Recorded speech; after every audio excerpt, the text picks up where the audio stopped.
Okay, Friday, July 5th, 2024, day after Independence Day. Now, I didn't really do much on Independence Day here. I don't know that many other Americans living here, and most of the other Americans, I think, have left. I mean, there's a big group of volunteers and people in Kiev and what have you, but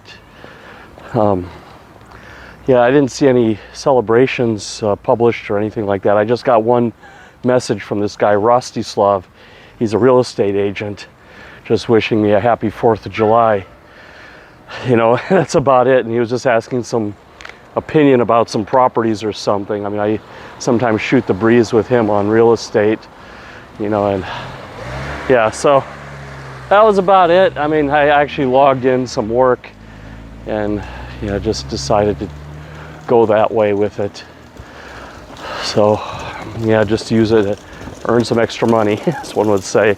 Ordered some new tires for the car, new floor mats. I'm still trying to figure out how to get this car up to European standard. You know, I was looking at the taillights of other cars, but I think I just got to ask somebody.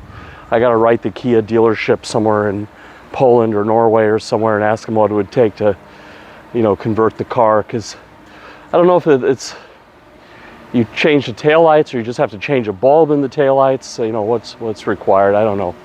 I don't even know why Europe and America have different standards on the lighting, to be honest. I mean, I've drove in both countries and it's all the same. You know, I mean, it's actually a little bit safer in Europe. So, and I think American cars, they have thicker bumpers. Actually, I think the American cars are actually a bit safer. If I understand right, they have thicker bumpers and, yeah, thicker glass and things like this. So, I don't know. Just takes a whole lot of time. Baby sat up this morning, day before her 6-month birthday. Usually the whole process of sitting up starts now, but she's already doing it 2 hands free, sitting on her bum. So yeah, we have a genius here on our hands. Have to make sure she's in the right schools so she can realize her full potential. What else I do? I talked to a guy in Norway. He has a construction company, and he told me just what I've been saying. There's actually a lot of funds ready to go for Ukraine, but they're not releasing the money. You know, obviously they want to have a better view of the future, better sense of security, but they've already like pre-bid on some of these contracts and got pre-approvals and been in talks with these you know, NGOs, non-governmental organizations and investment funds looking to do something here. You know, their projects are more on the lines of building schools and hospitals, installing solar and battery. Now, as you know, I studied nuclear engineering. I'm not a big fan of solar unless you're living in like the south of Europe, where you have like 300 days of sunlight a year. I mean, out here in Ukraine, the weather would just it would just make it hard. You know, first of all, you wouldn't have enough sunlight. Then the maintenance, you know, the weather, you know, the environment would just tear up the solar panels. And I'm not a fan of wind either. Actually, you know, the windmill is, you know, they can't be recycled. They kill a lot of birds, and it's a 10% solution. It can't you can't run a whole country unless you're like Denmark, you know, and you have just a few million people. But a big country, you can't run a big country on wind. You know, big countries have to be run on nuclear power. So, but I definitely don't see anyone wanting to build nuclear power plants during a hot war in Ukraine. That just, you know, even though, you know, if they got direct hit by a missile and stuff, I mean, you would have the equivalent of, I guess, a dirty bomb at worst, but you wouldn't have a nuclear explosion. But yes, you would have contamination problem and stuff. So yeah, that's not going to happen. Okay, now what do you want to talk about? So I've been following, like, if Biden is stepping down or not.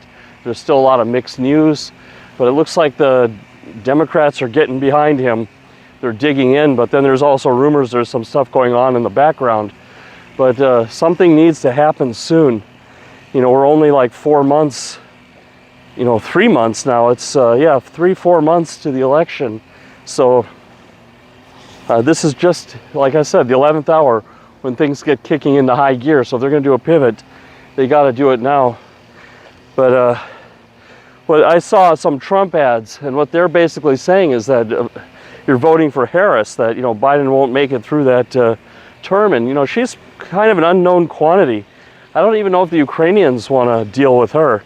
You know, she's from the squad, you know, this AOC and, you know, these people, and they're going to be more focused on helping the Palestinians, you know, and I don't know if Ukraine will be one of their focuses. They also will be, you know, focusing on, you know, minorities in America, bringing up minority groups in the U.S. and, you know, LGBTQ and all these things.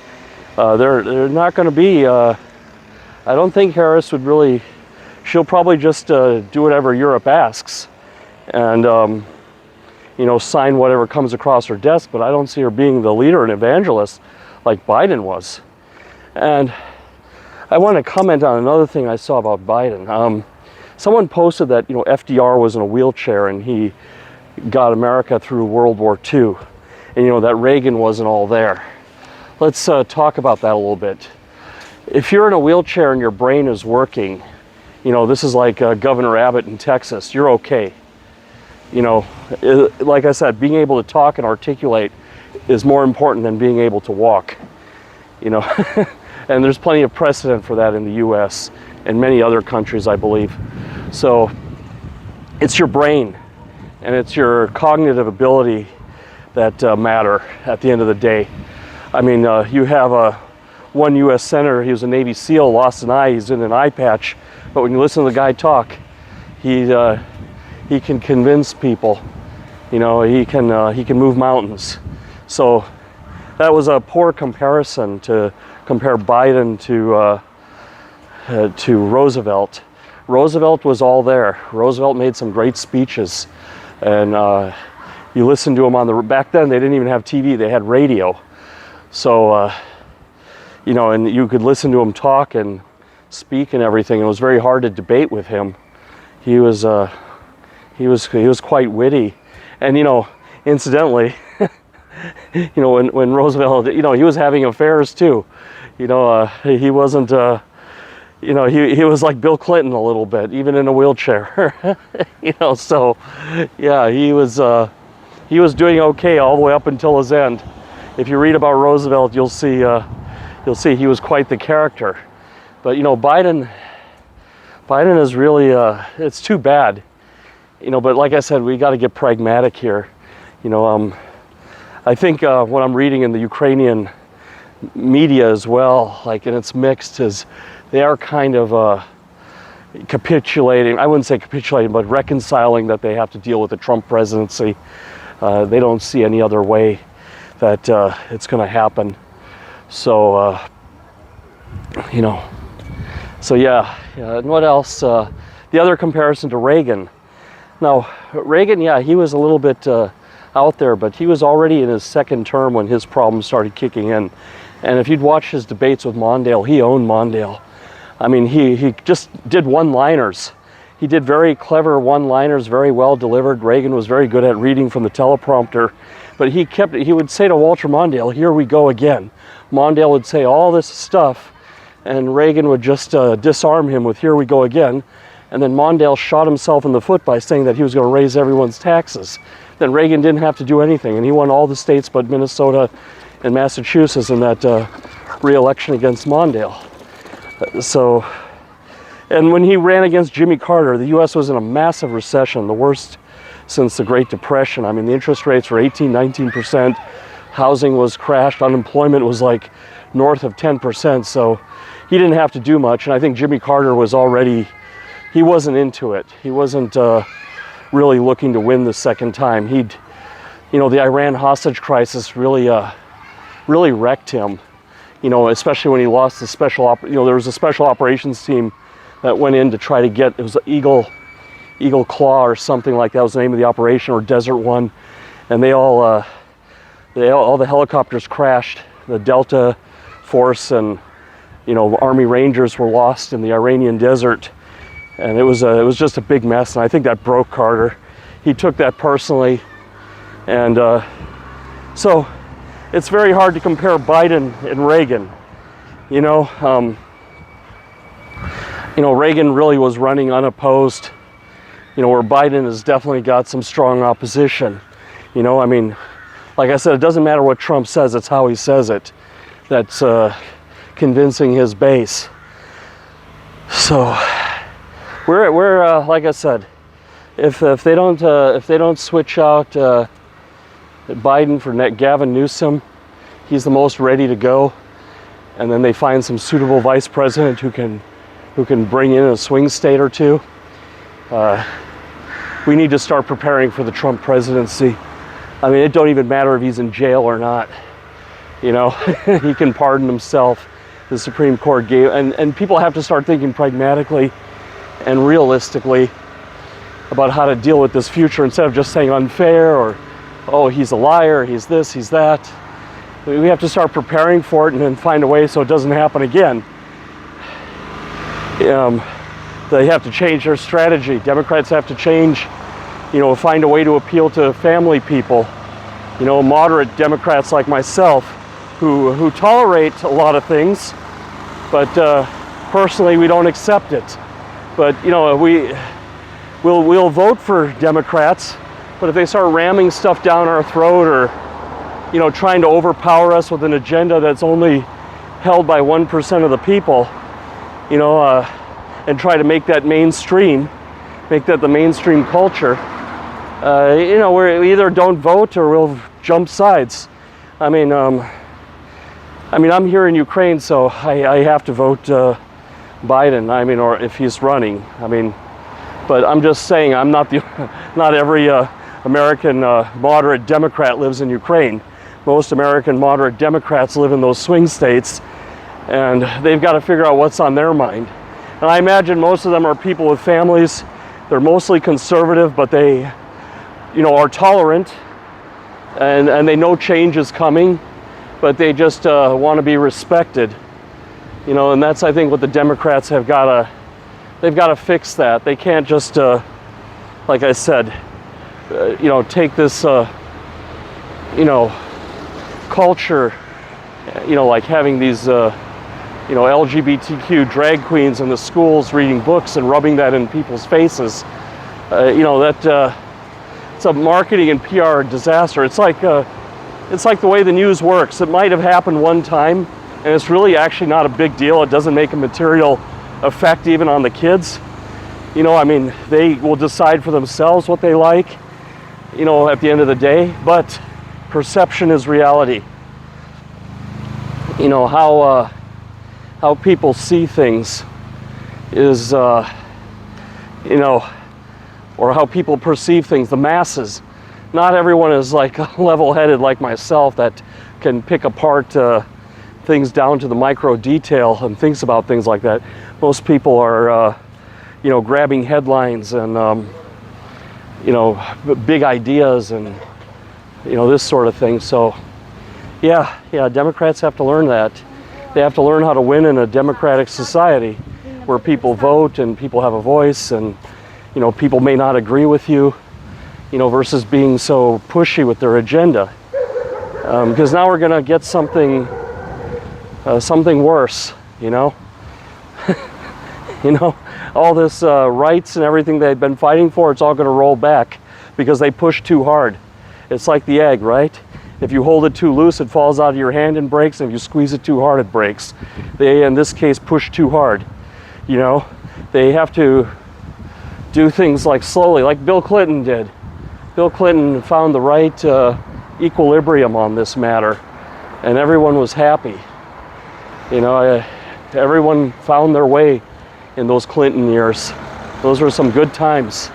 Everybody was doing well, and it was very easy to get a good job and buy a house. Even with a high school education, you could go take some Microsoft courses and become a system administrator in a bank, and 2 years later you can be making a down payment on a single family house as a single person, not even as a family.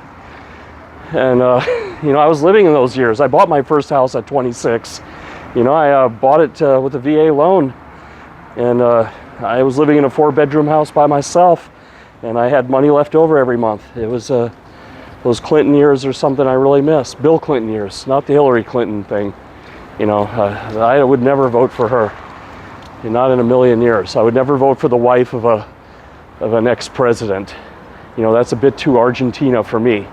If a woman is going to run for president, she has to be standing on her own 2 feet, not having some political connections or because her husband's doing everything for her type of thing, or broke the path or blazed the trail for her. I was looking for that. Yeah, blazed the trail for her. That's what Hillary Clinton, her husband did everything for her and blazed the trail, and she just rode along. If she was all by herself, she probably would have got to the Senate, but she wouldn't have been that well known, at best, or she probably would have had her own law firm. I don't know even if she would have been able to do well in politics, maybe the House or something, because, she's not that likable. It was just she's writing off of that Clinton name. And even after her husband had an affair, she didn't even change her name. It just shows you how much self-respect she has. She should have changed her name back to Rodham and done a divorce. Maybe that would have earned my trust of her a little bit more, that she's her own person, instead of just using a legacy, like Bush Jr. did. He just used a legacy.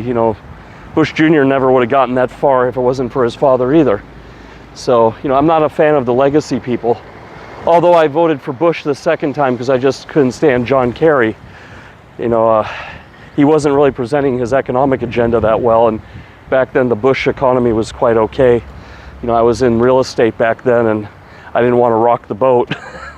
But, I did vote for him only one time. I voted for Al Gore before that, and I really think he should have won that election, but he should have won it by a landslide. It shouldn't have been a Florida recount. There should have been enough buffer, that you're, writing off of Bill Clinton's prosperity. Those were some good Bill Clinton years, and that should have been a no-brainer. The dot-com bubble hadn't burst yet, from what I understood. That was still 2000 and stuff, so I think things were okay, and yeah, it was. But the Republicans did a good ground game, I suppose. But if it's close like that, you deserve to lose. That's my view. It's just like Trump in that last election. If it was so close as an incumbent, he should have been able to win by more than 5 or 10%. And the cheating, in my view, is only 5%. So, if there was cheating in the election, he should have been able to have enough margin to cover for it. So anyhow. Yeah, those are just my thoughts, on comparing Biden to these other presidents and talking about past presidents and what have you, and where we're going. But what is Ukraine going to look like under a Trump presidency? That's some food for thought. But if I were the Ukrainians, now we see Zelensky's finally giving an interview to Tucker Carlson. For me, I see that as an opportunity. He's going to get this right-wing audience. And I think Zelensky could use that to say that Ukraine is actually a family value-based country. It's not like the rest of Europe. They tolerate stuff here, but still the mainstream culture is families here. Things are tolerated here. I'm a minority, I live here, but I'm not overpowering the society, and, we have minorities here. That's fine, but they're all blending in, or doing their own thing. They're not causing any issues, and definitely this whole woke thing. There are woke people here, but they're not ramming it down your throat. And that's okay. I'm okay with that. I'm okay with woke as long as it's not being rammed down my throat. And that's what he's got to say, that the mainstream culture, family value culture prevails here, but you still can be whatever you want and have your niche or whatever, but just don't overpower the main society, with your agenda, like what's going on in Europe or America that's, fueling the right. It's so easy to disarm the right. I feel like it's so easy to disarm those people. It's just a few minor adjustments on the political platform, and I think they would be done with. I thought, when Biden took some executive action on the border, that was it. But then he went and did this debate. But now, yeah, we got to adjust Biden to Newsom, and maybe this can be one. But it looks like they're not backing down. I don't know. We'll see. We'll see. I mean, there's a lot of mixed news, and that's good news. It's not just one-sided. But when CNN publishes stuff, they're saying he's not backing down. But then you see in like some other news sources, Pelosi is questioning him. New York Times is questioning him. So it's I don't know. We'll see. It's but if I were a Ukrainian person, I would be preparing for this Trump presidency right now. I mean, his numbers really shot up in the polls and sports betting. The stuff I read is from England, not from America. The Americans will tell you that, though, nothing changed. It's all okay, but it's not. Like I said, what will happen is the Democrat voters just won't show up. It's not like they're going to switch to Trump. That's not happening. No one's switching to Trump. It's just no one's going to show up. That's the issue. How do you get people to show up? They need to be confident. They need to be inspired. And that is the problem that Biden has. He is not Roosevelt. He's not Reagan. Man, if you listen to Reagan, even when he was senile, he always had a joke. He always had something funny to say, and the guy smiled. Even right up till he died, the guy was joking around. And even in his retirement, he was like a funny guy. And Biden is a decent guy, but he's not a funny guy, and that's a problem. But anyway, that's all I got. Take care. Bye-bye.